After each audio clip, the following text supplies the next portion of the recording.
Hi, everybody. It's Adam with HeartValveSurgery.com. And today we have something very, very special for you to see and learn from, to showcase how great life can be after a heart valve surgery. I want to bring in Allen Stendahl. Allen, how long has it been since you had your heart valve surgery?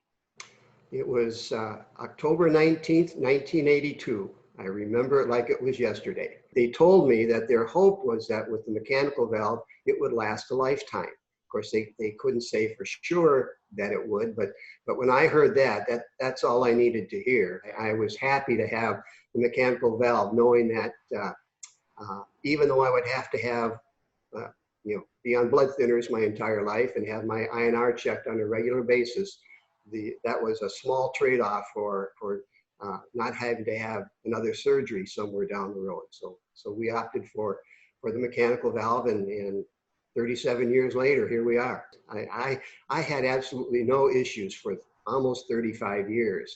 I had little or no restrictions on my activities. I would, even after I had the surgery, I resumed playing fast pitch softball for a couple of years, and then my passion turned to golf along with my wife, and we're avid golfers. How is the ticker doing?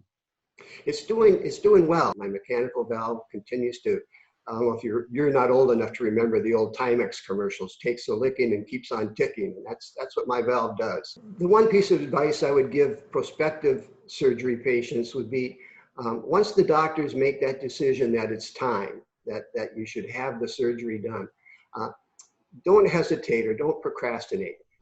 Get it done. And the only reason I say that is because you're going to be amazed at how much better you feel.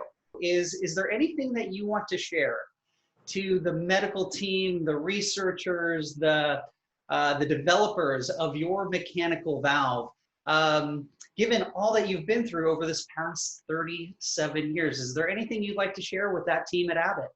But I would just like to thank St. Jude for all of the work they've done, not only in the mechanical valve space, but in the medical device space in total. I'd just like to thank them for giving me the quality of life that I've enjoyed for the last 37 years since surgery, and allowing me to do all the things that I ever hoped and dreamed I might be able to do.